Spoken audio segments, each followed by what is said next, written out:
सभी प्रतियोगी परीक्षाओं के लिए इम्पोर्टेंट करंट अफेयर्स देखते हैं।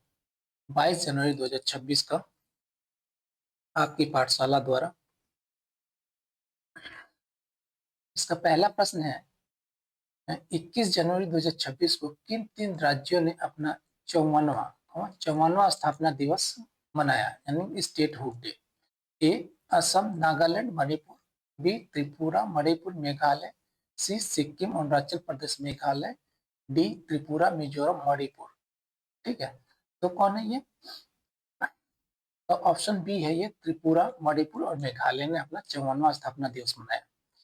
व्याख्या देख लेते हैं। उत्तर पूर्वी क्षेत्र पुनर्गठन अधिनियम 1971 के तहत 21 जनवरी 1972 को इन तीन राज्यों त्रिपुरा, मणिपुर, मेघालय को पूर्ण राज्य का दर्जा मिला था। 2026 में इनकी स्थापना के क्या 54 वर्ष पूरे हुए हैं। इसका अगला प्रश्न है, हाल ही में प्रोजेक्ट भीष्म के तहत दुनिया का पहला पोर्टेबल अस्पताल आरोग्य मैत्री एंड क्यूब कहाँ तैनात किया गया? क्या नाम है इसका अस्पताल का? पोर्टेबल अस्पताल, दुनिया का पहला पोर्टेबल अस्पताल है ये आरोग्य मैत्री एंड क्यूब है। ए लद्दाख में, बी अयोध्या में, सी जैसलमेर में, या डी अरुणाचल प्रदेश में। कहाँ तैनात किया गया? इसको तैनात किया गया ये अयोध्या में। अयोध्या में राम मंदिर के आसपास भीड़ और आपात स्थिति को देखते हुए इस अत्याधुनिक पोर्टेबल अस्पताल को तैनात किया गया है। यह 72 क्यूब से बना है जिसे कहीं भी ले जाया जा सकता है। अगला प्रश्न देखते हैं, हाल ही में किस देश ने अंतरिक्ष में अपना पहला लकड़ी का उपग्रह, किसका लकड़ी का उपग्रह यानी कि वुडन सैटेलाइट लिग्नोसेट सफलतापूर्वक लॉन्च किया है? देश पूछ रहे। एक बार और प्रश्न देख लेते हैं। हाल ही में किस देश ने अंतरिक्ष में अपना पहला लकड़ी का उपग्रह वुडन सैटेलाइट यानी कि लिग्नोसेट सफलतापूर्वक लॉन्च किया? ए अमेरिका ने, बी भारत ने, सी जापान ने, या डी चीन ने। तो कौन है ये? जापान ने। ठीक है, जापान। क्योटो यूनिवर्सिटी और सुमितोमो वानिकी ने मिलकर ठीक है,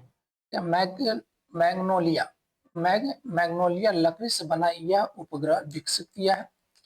इसका उद्देश्य अंतरिक्ष मलबे और धातु प्रदूषण को कम करना है।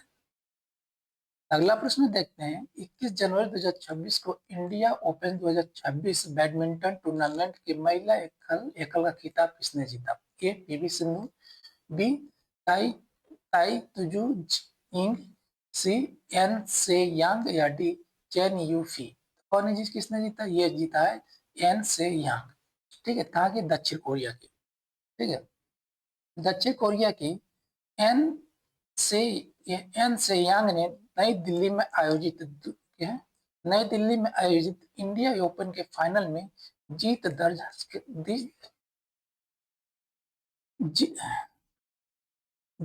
कर खिताब अपने नाम किया। एक बार और देख लेते हैं। दक्षिण कोरिया के एन से यांग ने नई दिल्ली में आयोजित इंडिया ओपन के फाइनल में जीत दर्ज कर खिताब अपने नाम किया। अगला प्रश्न देखते हैं, हैंडले पासपोर्ट इंडेक्स 2026 की रिपोर्ट के अनुसार भारतीय पासपोर्ट वर्तमान में कितने देशों में वीजा मुक्त, ठीक है, यानी वीजा फ्री प्रवेश प्रदान करता है? ए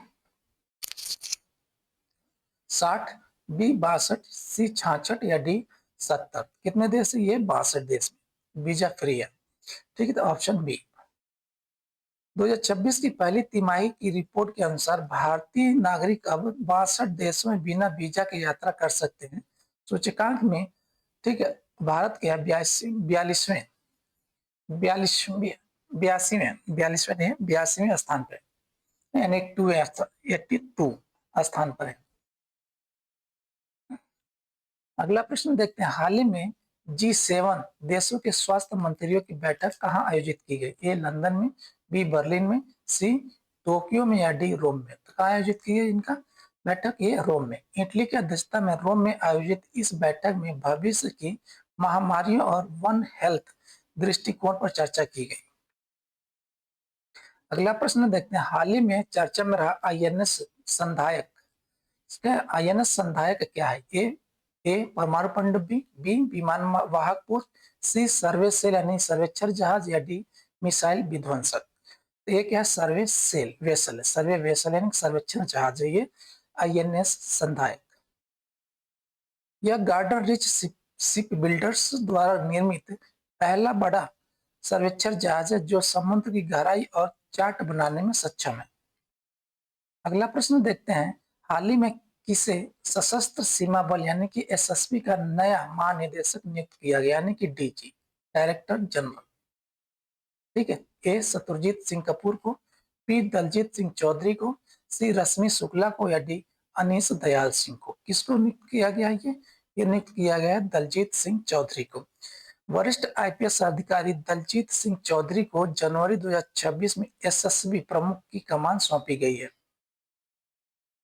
अगला प्रश्न, एशियन विंटर गेम्स 2026 यानी कि एशियाई शीतकालीन खेल का आयोजन किस देश में किया जाएगा? ए दक्षिण कोरिया में, बी जापान में, सी चीन में, या डी कजाकिस्तान में। कहाँ पे आयोजित किया गया जाएगा? ये आयोजित किया जाएगा ये चीन में। नवे एशियाई शीतकालीन खेल। व्याख्या देखते हैं, नौवें एशियाई शीतकालीन खेल चीन के क्या हार्बिन, ये चीन के हार्बिन, या चीन में एक जगह है हार्बिन में, वहां आयोजित किया जाएगा। चीन के हार्बिन में आयोजित होने वाला है। ठीक है, होने वाले हैं, जिसके लिए हाल ही में आधिकारिक शुभंकर बिन बिन और नीनी नीनी लॉन्च किए गए। ये नीनी का।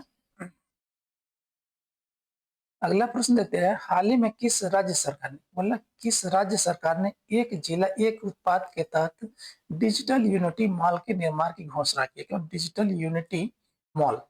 ए उत्तर प्रदेश सरकार, बी मध्य प्रदेश सरकार, सी आंध्र प्रदेश सरकार, या डी राजस्थान सरकार। तो कौन सरकार है? सरकार का नाम है ए उत्तर प्रदेश सरकार है, ऑप्शन ए। वाराणसी में यूनिटी मॉल बनाने की प्रक्रिया शुरू की गई उत्तर प्रदेश के वाराणसी में यानी कि यूपी में। ठीक है, जहां राज्य के सभी जिलों के प्रमुख हस्तशिल्प और उत्पाद एक ही छत के नीचे मिलेंगे। ठीक है, अगला प्रश्न देखते हैं, भारतीय नौसेना ने हाल ही में किस देश के साथ एक्सरसाइज अयुत्या अयुत्या यानी कि एक्सरसाइज अयुत्या का दूसरा संस्करण आयोजित किया है? देश पूछा किस देश के साथ में? ए इंडोनेशिया के साथ में, बी थाईलैंड के साथ में, सी वियतनाम के साथ में, या डी ओमान के साथ में। तो किसके साथ में किया गया? ये थाईलैंड के साथ में, ऑप्शन बी।